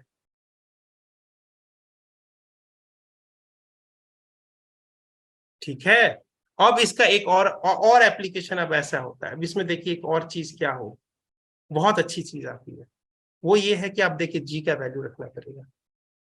अब इसको गंदा लग रहा है मुझे, गंदा है, तो मैं करूंगा इसको एक ट्रिक बनाऊंगा। इसको यही लिख रहे हो ना सर, यही लिख रहे हो ना आप, कोई इसमें दिक्कत है क्या? यही लिख रहे हो ना, इसी को तो लिख रहे हो आप। ऊपर नीचे में अगर आर ई मल्टीप्लाई कर दूं तो कोई दिक्कत होगा सर आपको? मैंने बोला कोई दिक्कत नहीं है। अगर इसको मैं जी बना दूं, जी नॉट एट अर्थ, तो ये हो जाएगा कि नहीं? G naught of the earth into M into R E लिख सकता हूं कि नहीं? इसी चीज को मैनिपुलेशन कर रखा हूं। ठीक है, तो यहाँ पे अच्छा ये माइनस साइन भी रहता है ना, हाँ, तो माइनस एक यहाँ लगा है। अब इसी को मैं क्या करूं, अब इजी एप्लीकेशन हो गया। यहाँ पे जी नॉट मालूम है 10, इसी के लिए तो दिया था G naught 10 minus into mass of this one. अब देखो इतना इतना 6 इंटू 24 6400 ये सब चीज रखना नहीं पड़ेगा, लेकिन आपको मैंने यहाँ पे एक चीज बताई, ऐसा यूनिट, इसका ऐसा यूनिट कंफर्म, इसका ऐसा यूनिट कंफर्म, इसका ऐसा यूनिट कंफर्म, तो आंसर जो आएगा वो ऐसा यूनिट में कंफर्म्ड होगा। ठीक है, तो यहां हो जाएगा, इसको अगर मैं सॉल्व करूं तो 0 माइनस दिस टाइम इसको लिख दूंगा, ये वाले को पूरे को लिख दूंगा माइनस जी ऑफ मतलब 10 इंटू इसका 10 की पावर 3 इंटू 6400 किलोमीटर यानी 10 की पावर 5 मीटर, ये आएगा जूल में। इसको अगर मैं सिंप्लीफाई करूं तो कितना आएगा, माइनस माइनस प्लस कितना आ जाएगा 64 इंटू 10 की पावर 3, एक 4 एक 9 आएगा ना, यही आंसर होगा। 64 10 टू 9 कौन सा है? सर ए वाला होगा 6.4 into 10⁸ जूल्स। नहीं, ठीक, गंदा, मैथ्स में गंदा है। कैसे देखो, चलो ठीक है, ऊपर नीचे 10 मल्टीप्लाई कर सकता हूँ कि नहीं? अब ये 10 क्या बन जाएगा, 6.4 हो जाएगा कि नहीं? 10 होगा, समझे? ये वाला आंसर होगा, समझे? Yes sir. मजाक कर दिया था, बुरा तो नहीं मान गए ना बेटा तुम? नहीं नहीं सर। तो ऐसे आपको अगर देखो, मैं बायो वालों को कंफ्यूजन हो जाता है कि ये 6.4 कैसे बना, इधर कैसे शिफ्ट हो रहा है, तो भैया यही देख लेना ना कि इधर इधर नीचे ऊपर 10 की तरह देखना, ये थोड़ा प्लेस इधर समझना कि अगर मैंने 64 को अगर पॉइंट में 6.4 लिख रहा हूँ यानी डेसिमल इधर 64 को ऐसे लिख सकता हूँ ना 0 ये 0.0, तो यानी इस डेसिमल को इधर शिफ्ट कर रहा हूँ तो 6.4 करूंगा, तो यहाँ पे इसका अर्थ है कि मैंने नीचे अगर किधर इस साइड भेज रहा हूं आपको लेफ्ट साइड में, तो इधर 10 की मल्टीप्लाई करूंगा। एक और पोजीशन भेज दिया, इधर भेज दिया इस डेसिमल को, तो यहाँ 2 पोजीशन इधर भेजा, 10 की पावर 2 कर दूंगा। एक और भेज दिया, एक और भेज दिया, तो 10 की पावर 3 करूंगा। इसको सॉरी यहाँ पे, अरे यार क्या लिख रहा हूं मैं, आंसर लास्ट में 64 ही आएगा। अगर मैंने यहां पे रख दिया, एक पॉइंट इधर कर दिया, 10 के एक पावर घटा दूंगा, इधर ले आया एक और घटा दूंगा, इधर ले आया, अरे 4 भाई साहब तुम मत जाओ, इधर ले आया एक और घटा दूंगा, तो देखो 64 ही रहेगा आंसर। समझ में आया? डेसिमल है। Yes sir. ठीक है, ठीक। तो ये क्वेश्चंस रहते हैं, ठीक है, ये वाले इजी क्वेश्चंस रहेंगे, आप ऐसे नहीं बनाओगे, आप बनाओगे ठीक है, हम ऐसे स्टार्ट करेंगे, किस पॉइंट से जाना है, किस पॉइंट तक आ रहे हैं, यहाँ यू आई लिखोगे, के आई लिखोगे, यहाँ यूएफ लिखोगे, के एफ लिखोगे, ये फॉर्मूला लगाओगे। अब मैं बोलता हूं कि सपोज करो मैं इसी को और क्वेश्चन को टेढ़ा कर दूं, क्वेश्चन कैसे टेढ़ा कर दूं कि मानता हूं कि वो लॉन्च किया गया ए से बी तक लॉन्च किया, या इन्फिनाइट तक नहीं लॉन्च करता, यहां बी तक लॉन्च किया गया। अब बी तक जो लॉन्च किया गया यहाँ पे इसकी काइनेटिक एनर्जी भी है थोड़ी सी, इस स्पेसक्राफ्ट की काइनेटिक एनर्जी भी है, कुछ केएफ है।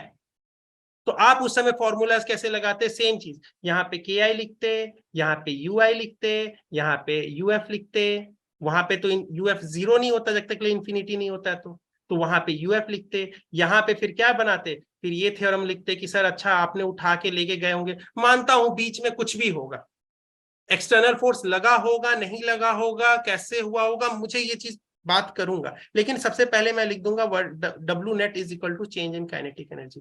चेंज इन काइनेटिक एनर्जी मुझे मालूम है सर, वो दिया हुआ है मुझे डब्ल्यू नेट में, फिर उसके बाद work done by conservative plus work done by net, ये होता है माइनस डेल्टा यू सर। यानी हमारे पास ये फॉर्मूला लग गया, W net is equal to delta K plus delta U sir. ठीक है सर, मुझे डेल्टा यू मालूम है, डेल्टा के मालूम है, आपको जब वर्क डन बाय नेट, ये सॉरी नेट क्यों बोल रहा है, एक्सटर्नल बोलूंगा ना, एक्सटर्नल को दो भाग में बांटा है, inner force and outer force के। इनर फोर्स कौन सा, जो कंजर्वेटिव फोर्सेस। तो यहाँ पे आपको पूछ दे, यहाँ पे आपको पूछ सकता है कि बताओ कंजर्वेटिव फोर्स कितना काम किया होगा ए से बी तक, work done by the conservative force is equal to minus delta U, यहाँ पे सिर्फ यूएफ यूआई से निकाल लोगे, work done by the external force यहाँ पे दोनों से निकाल दो, यही चीज करते रहोगे। आपको ऊपर से मान लेते कि कोई एक्सटर्नल फोर्स लगा ही नहीं, कोई एक्सटर्नल फोर्स लगा ही नहीं, जैसे ऊपर से आपने पत्थर छोड़ दिया, ड्रॉप किया, कोई किसी ने से बीच में फोर्स लगा रहा है क्या रास्ते में, सिर्फ अर्थ का लग रहा है ना फोर्स, तो ये चेंज हो जाएगा अपने आप डब्ल्यू नेट, यहाँ पे ये जीरो हो जाएगा। यहाँ पे आपसे पूछेगा work done by conservative force, तो ये लिख दोगे। यहाँ पे पूछेगा कि अच्छा बताओ यहाँ पे फाइनल पोटेंशियल एनर्जी कितना बनती है, यहां से वो निकाल सकते हो, ये तो वर्क डन एक्सटर्नल जीरो हो जाएगा, यानी change in kinetic energy zero, यानी K I is plus U I is equal to K F plus U F. लिख लोगे कि नहीं, ऐसे क्वेश्चन सब हो जाएंगे कि नहीं। आपको क्या करेगा, पॉइंट ए से उठाएगा पॉइंट बी पे रखेगा, बस यही काम करते रहेगा। आपको अगर नहीं है तो इसको, टाइम तो हुआ नहीं ना है, अरे टाइम नहीं होता है, ठीक है। आपको प्रीवियस ईयर्स में मैं देखूं, एक सेकंड,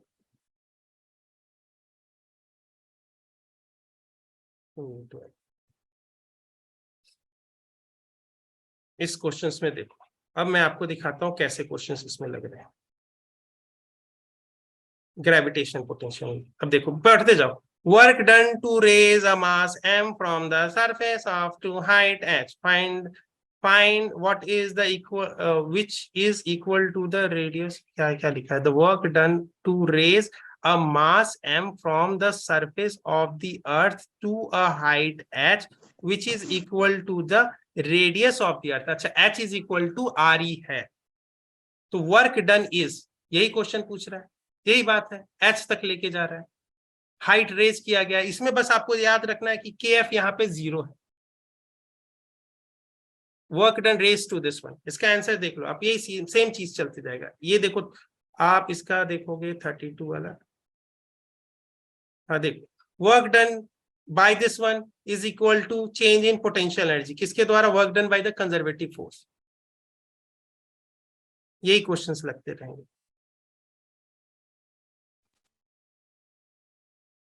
अच्छा एक और केस, हाँ यहाँ पे मैं बता देता हूँ, यहाँ एक और केस, यहाँ पे एक यही आंसर आया।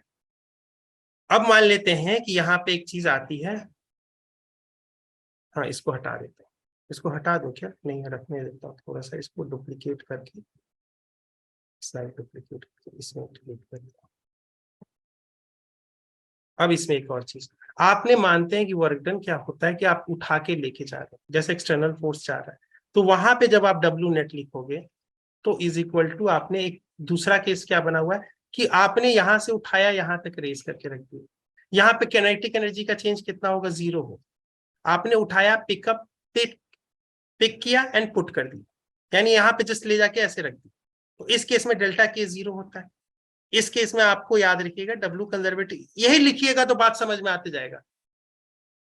इस केस में आप कैसे जानोगे कि वर्क डन एक्सटर्नल जीरो है? तो लिखा रहेगा, कब जीरो होगा? जब वो अपने आप under the effect of gravity गिर रहा है, ऐसा लिखा हुआ होगा। यहाँ पे आपने बोला कि उठा के रख दिया गया है ऊपर में, तो यहाँ पे एक्सटर्नल फोर्स जीरो नहीं है, ये समझ में आ रहा है स्टेटमेंट पढ़ के, ठीक है। उसके बाद उठा के रखा गया, यहाँ पे काइनेटिक एनर्जी जीरो है, तो यहाँ पे आपके पास वर्क एक्सटर्नल क्या होता है इस केस में? This is equal to what? Minus delta U, और इसको इज इक्वल टू जीरो। तो वर्क एक्सटर्नल आपके पास क्या आ गया? डेल्टा यू के बराबर आ गया इस केस में, जब उठा के रखा गया है।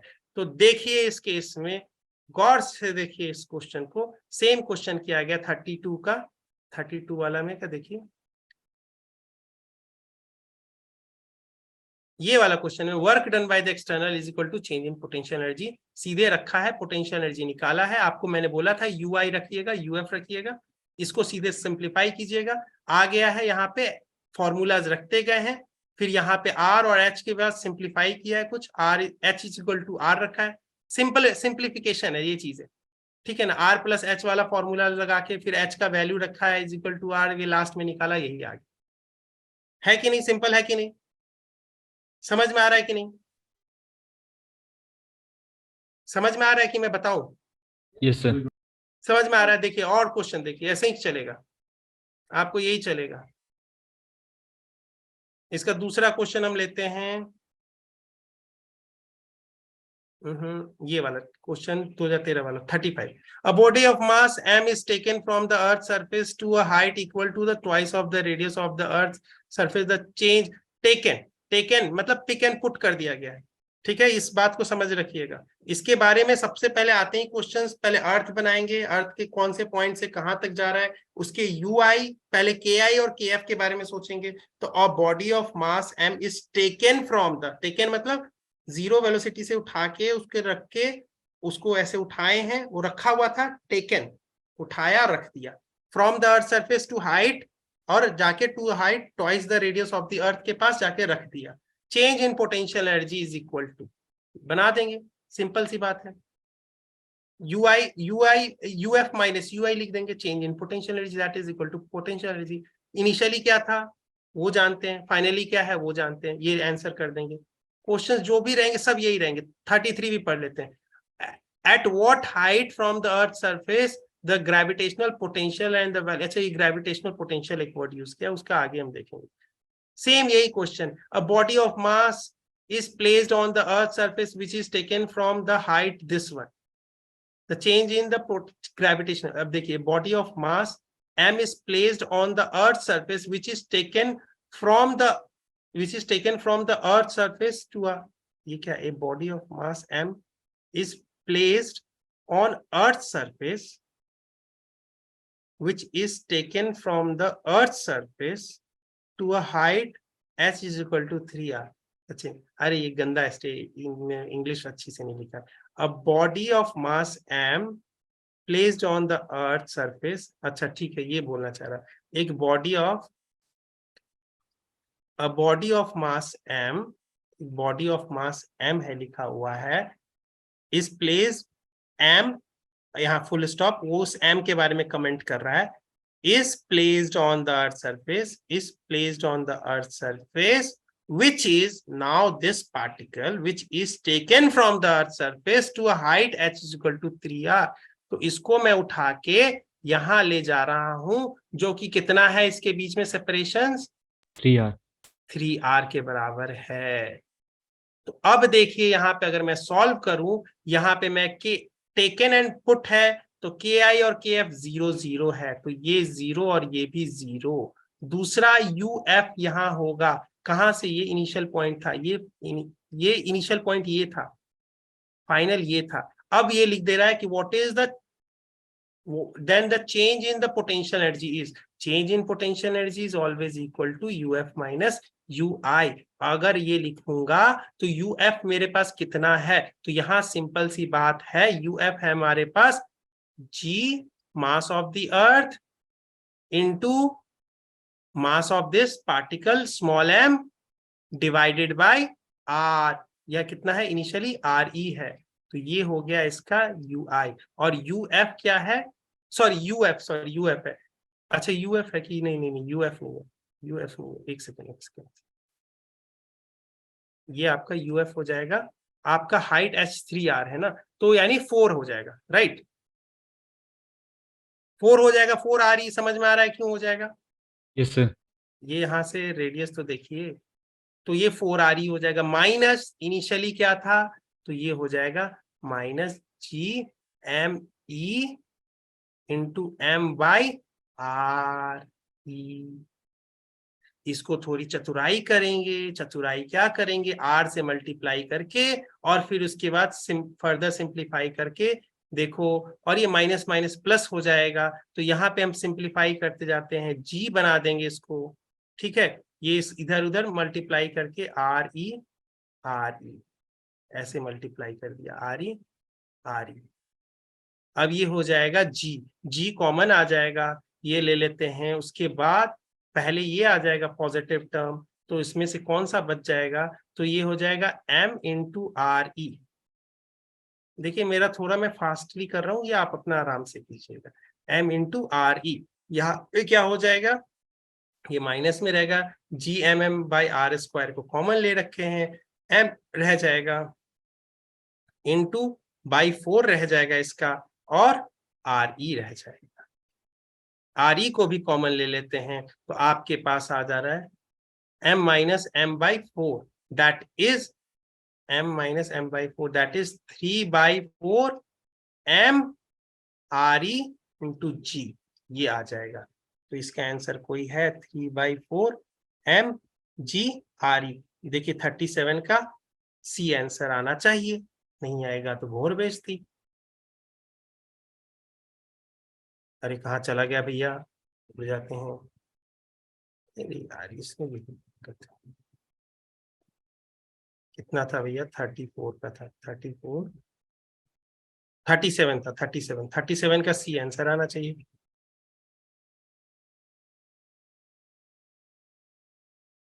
थर्टी सेवन का सी आ रहा है, ठीक है, यही काम करते रहेगा, बॉल को इनने उनने करते रहना है इन लोग को, और कुछ कॉम्प्लिकेटेड क्या बना देगा। अब इसमें कॉम्प्लिकेटेड कैसे बना सकते हैं, मैं बोल दूं कि इनिशियली उसके अंदर काइनेटिक एनर्जी ठीक है 0 है, लेकिन फाइनली ऐसा नहीं कि जिस पॉइंट पे पहुंचा उसके अंदर फाइनल एनर्जी भी है, ठीक है, तो वहां पे हम वो चीज फॉर्मूला क्या रखेंगे, कंजर्वेटिव फोर्स के द्वारा जो वर्क होगा that is change in potential energy, वैसी चीज में कोई दिक्कत नहीं है, वो चीज वैसे ही चलेगी। दिक्कत कहाँ आती है, ये वाला जब बनाते हैं उसके लिए W net is equal to change in kinetic energy, ये चेंज आती है, अदरवाइज सबके लिए डेल्टा यू तो वही रहेगा, work done by conservative that is equal to minus delta U, ये सबके लिए रहेगा। आप उठा के पटको कहीं पे भी रखो, कैसे भी रखो, काइनेटिक एनर्जी यहाँ पे रह जाती, कैसे भी रहती, कुछ भी रहती, ठीक है। और ये आपके लिए सिंपल सिंपल क्वेश्चंस ही रहते हैं, जेई में थोड़े हार्ड आते हैं, बाकी सब देखिए ये सारे इसी क्वेश्चंस पे इसी ट्रिक्स पे लग जाएंगे। इसमें कोई दिक्कत बताओ, नो सर। No, sir. सारे No, sir. क्वेश्चंस हो जाएंगे इसमें, ठीक है, इसमें कोई दिक्कत नहीं आएगी आप, और ये चीजें वही चलती रहेगी। अब देखिए क्या हो रखा है कि अब यहाँ पे क्वेश्चंस, इसके बाद अच्छा ये वाला नहीं, ये वाला नहीं, उसके बाद आती है ग्रेविटेशनल पोटेंशियल की बात। तो मैंने बेटा आपको एक बात बताया था, टाइम हो गया क्या, अभी है टाइम, हमारे पास है टाइम, अब मैं कहाँ। तो अभी हमने आपको बोला था कि कोई मास जो होता है क्या करता है, हर पॉइंट पे क्या करता है, एक वैल्यू असाइन करता है स्पेस की, उस वैल्यूज को हम जब वो वेक्टर होता है तो क्या कहते हैं, ग्रेविटेशनल फील्ड बोलते हैं। लेकिन वही मास हर पॉइंट पे एक स्केलर वैल्यू भी असाइन करता है, उस स्केलर वैल्यू को क्या कहते हैं, ग्रेविटेशनल पोटेंशियल। यानी अगर हम किसी एक अर्थ को देखते हैं तो हमारा मदर अर्थ क्या कर रखा है, अपने पूरे स्पेस में इवन इनसाइड इट, इस पॉइंट पे भी हम इजी निकालते हैं ग्रेविटेशनल पोटेंशियल फील्ड, मतलब ग्रेविटेशनल फील्ड इंटेंसिटी निकालते हैं इजी, यहाँ पे पॉइंट पे सॉलिड स्फीयर का याद रखिएगा, के में ये वाला फॉर्मूला यूज करके minus G M effective by R square, ये आर होता है ये वाला, इस पॉइंट सेंटर से जो ये सेंटर ऑफ दिस स्फीयर होता है उससे सेपरेशन आर इस पॉइंट पी का, तो यहाँ पे अगर हमें निकालना होता था तो E G at P due to this system is equal to ये होता था। तो हर पॉइंट पे ये क्या कर रहा है, एक वैल्यू असाइन कर रहा है, और वो वेक्टर क्वांटिटी, तो उसे क्या कहते थे, फील्ड इंटेंसिटी कहते थे। अब यहाँ पे स्केलर है तो यहाँ पे उसको पोटेंशियल कहते हैं, ठीक है, वो वैल्यू स्केलर वैल्यू है। तो इस पॉइंट पे एक वेक्टर वैल्यू भी असाइन होगी, उसको कहेंगे फील्ड इंटेंसिटी। ग्रेविटेशन के कारण, मास के कारण है तो ग्रेविटेशनल फील्ड इंटेंसिटी, ठीक है। अगर वो उससे क्या हेल्प मिलता है, उससे हमें फोर्स के बारे में मालूम चलता है। इस पोटेंशियल से क्या मालूम चलता है, ये एनर्जी के बारे में मालूम चलता है कि ये पार्टिकल, अगर कोई m0 का पार्टिकल इस p पे रखा हुआ है तो उसके अंदर पोटेंशियल एनर्जी कितना है, तो वो होती है m इंटू वी। और v क्या है, ग्रेविटेशनल पोटेंशियल। ये इसके कारण या वैल्यू यहाँ पे असाइन कर रखा है, ये वाले मदर अर्थ हमने इस वैल्यू पे, यहाँ पे पॉइंट पे ये वैल्यू असाइन कर रखा है इस पॉइंट p पे। इसको मास से मल्टीप्लाई करेंगे तो ये दे देगा u ऑफ दैट पार्टिकल। अगर यहाँ पे काम करते थे, अगर फील्ड के साथ मल्टीप्लाई करते थे तो ये देता था फोर्स ऑन दैट पार्टिकल। समझ में आया? तो यहाँ पे वही चीजें चलेगी, पोटेंशियल। और पोटेंशियल डिफाइन करने के लिए देखिए वही वाली बात होती थी, ये वाली सब चीज तो धोखाधड़ी वाली हो गई बात, ये बात को वही चीज रखते हैं। ये देखिए, अगर किसी पे पॉइंट पे पोटेंशियल डिफाइन करना है तो आपने बोला कि सर सिंपल सी बात है, आप उस पॉइंट पे पोटेंशियल एनर्जी, उस पॉइंट पे जो पार्टिकल की पोटेंशियल एनर्जी है डिवाइडेड बाय m0 निकाल लीजिए। तो आप बोलोगे u एट p एक्चुअली में सर होता है उस पार्टिकल की पोटेंशियल एनर्जी उस पॉइंट p पे एक्चुअली होता है डेल्टा u। एक्चुअली में u एट p नहीं होता, ये डेल्टा u होता है सर। लेकिन इसमें एक कंस्ट्रेंट रहता है, delta u of this particle p कहां से कहां तक, जब हम उसको इनफिनाइट से लेके उस पॉइंट p तक लेके आते हैं। ये देखिए 2 p यूज कर रहा हूं, ये p दोनों का सेम अर्थ है, मतलब सेम अर्थ नहीं है, एक मतलब थोड़ा डिफरेंस है। एक p का अर्थ है कि मतलब पार्टिकल। अच्छा चलिए मैं आपको इसको कैसे नाम दे दूं, पार्टिकल लिख दूं क्या पूरा, ठीक है। तो u ऑफ द पार्टिकल,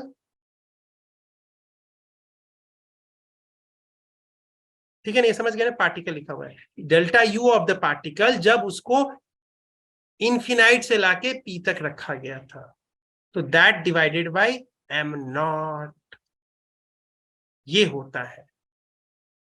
तो सिंपल सी बात है, अगर यहाँ पे अगर हम सिंप्लीफाई करते जाते हैं तो इस चीज को हम फिर लिख सकते हैं, डेल्टा u को m times delta v of the particle,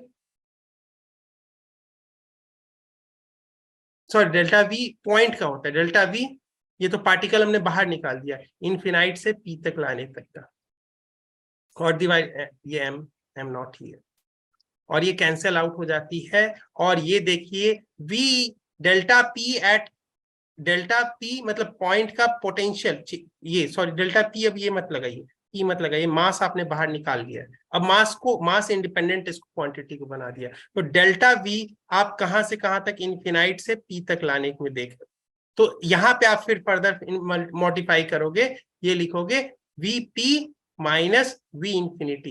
actually v infinity हम 0 मानते हैं इंफिनिटी, और ये तब बन जाता है vp, ये vp बन जाता है। समझ में आया ये बात? यानी डेल्टा v मतलब एक्चुअली में मैं बताना क्या चाह रहा हूँ, चेंज इन पोटेंशियल होता है, ग्रेविटेशनल पोटेंशियल। अगर किसी पॉइंट पे हमने पोटेंशियल डिफाइन कर रखा है, यानी हमने सबके लिए रेफरेंस इंफिनिटी पे 0 बना रखा है, 0 पे सबका पोटेंशियल, इंफिनिटी पे पोटेंशियल 0 है, ये माना है पहले, उसके रेस्पेक्ट में मैं p पे डिफाइन कर रहा हूं पोटेंशियल, ठीक है। तो ये वही वाली बातें होती हैं, फर्जीवाड़ा है थोड़ा सा। u एट रेफरेंस पॉइंट 0, अगर आप चाहो तो ऐसे भी काम कर सकते हो, जैसे आपने बोला होगा mgh में जब फोर्स निकालते, एक सबसे अच्छा एग्जांपल क्लास 9th में निकालते थे, मानते हैं कि एक्सेलरेशन ड्यू टू ग्रेविटी, जो आपके लिए कुछ हाइट के लिए आप अगर काम कर रहे हो, हाइट आपके लिए बहुत तो बहुत, हाइट का लेंथ है 1 मीटर, तो इस 1 मीटर के लेंथ में तो हम मान सकते हैं कि जो acceleration due to gravity g है वो कांस्टेंट है, उस सरफेस वाला ही वैल्यू है, दैट इज 10 के बराबर है, ठीक है, ये बात सब मान सकते हैं। यहाँ के केस में जब हम पोटेंशियल एनर्जी निकालते थे तो उसको लिखते थे mgh, राइट। और यहाँ पे रेफरेंस इसको मानते थे, ये मानते थे 0, और यहाँ पे उसका होता था mgh, यहाँ पे तब होता था mgh। यानी इस पार्टिकल की अगर इसको रेफरेंस 0 मानते हुए करें तो इस पार्टिकल की जो पोटेंशियल एनर्जी है, अगर इसको रेफरेंस मान रहे हैं, जिसको 0 कह रहे हैं, तो इसकी होगी mgh। इसका पूरा अर्थ ये होता था। आपको पोटेंशियल और पोटेंशियल एनर्जी दोनों डिफाइन करने के लिए एक रेफरेंस लेना पड़ता है, ठीक है। तो अगर किसी पॉइंट पे मैं पोटेंशियल डिफाइन कर रहा हूं तो इसका अर्थ है कि मैंने क्या कर रखा है, इंफिनिटी पे पोटेंशियल की वैल्यू इंफिनिटी के रिस्पेक्ट में सबको नाप रहा हूं।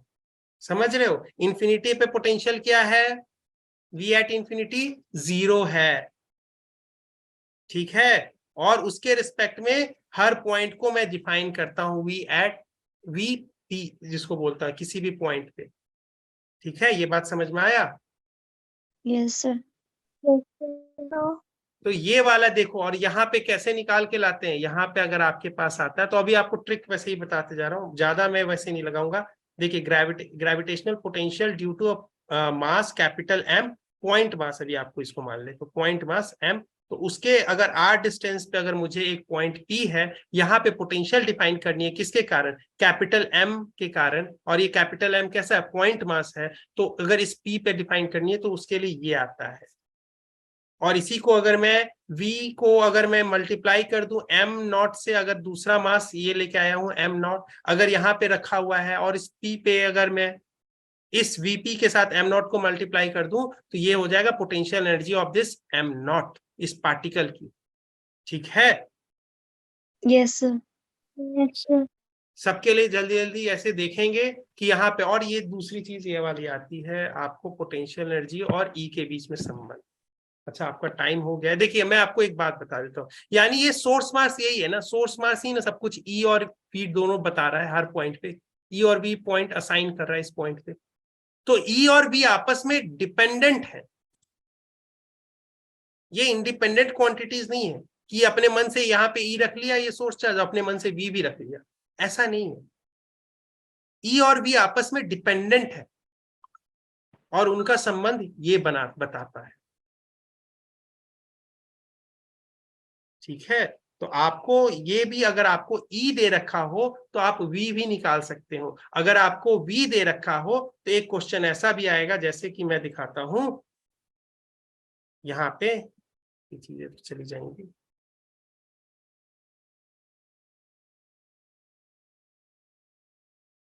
कहाँ गए, कहाँ गए, कहाँ गए, कहाँ गए, कहाँ गए, कहाँ गए, कहाँ गए, अरे अरे अरे अरे, कहाँ भाग गया question,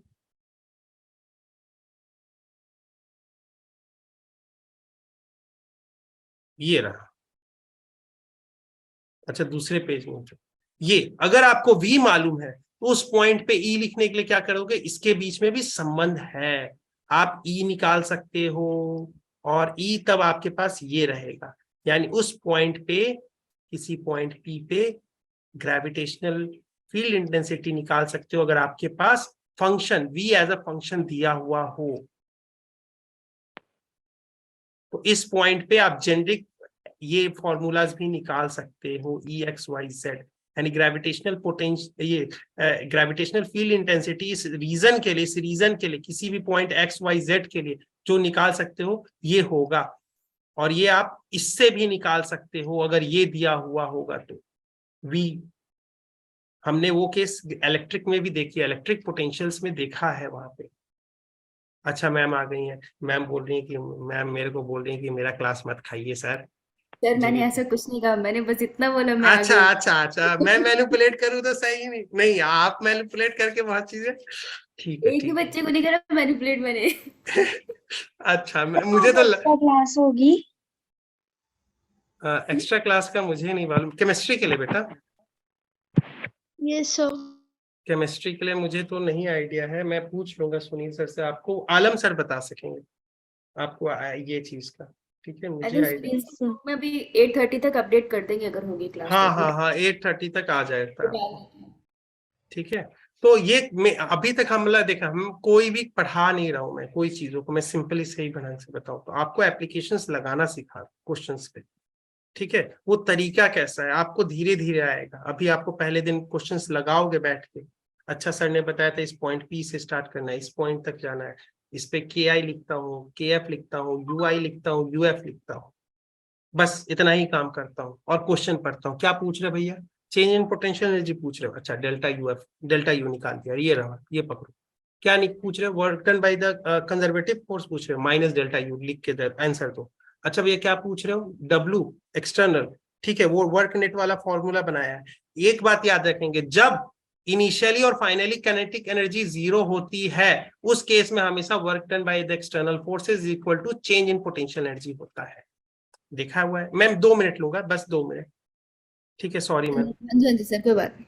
W net is equal to delta K, जहां पे ये जीरो होता है, उठाया जहां से रखा वहां तक, तो यहाँ पे W x conservative plus W external ये होती है और वहां पे ये जीरो होगी, और तब जाके work external equal to minus W C which is equal to minus time minus delta U which is equal to plus delta U, तो ये आ जाएगा। तो आप उस समय के क्वेश्चंस में बोलोगे अच्छा वर्क डन एक्सटर्नल पूछ रहे हो, work done by the external agent on this particle, ये पूछ रहे हो, डेल्टा यू बता दो।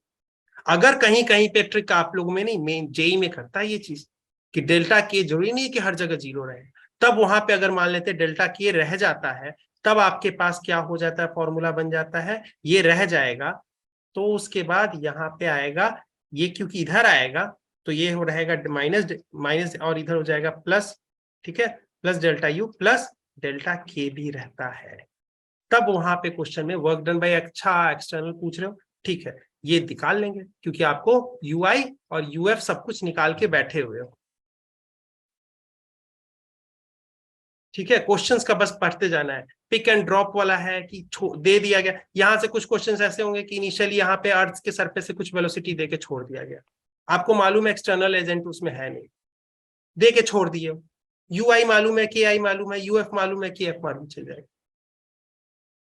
पूछेगा कि इस पार्टिकल, ये पार्टिकल यहाँ पे पहुंचा हुआ है ए पे, जहां पे उसकी काइनेटिक एनर्जी ये है, तो वहां पे यूएफ पूछेगा यहाँ पे, ठीक है, यूएफ आप तुरंत निकाल लोगे उस समय। अब पूछ देगा work done by the conservative forces, यहाँ तक पहुंच बी तक लाने के लिए, ए से ले उठा के बी तक करने में, तो आप तुरंत बोल देंगे that is minus delta you, निकाल के जैसे ही सब कुछ। ठीक है, यही सब क्वेश्चंस पूछते रहते हैं। ठीक है बेटा, यस सर। Yes, sir. तो ये चीजों को वैसे अप्रोच रखोगे आ जाएगा।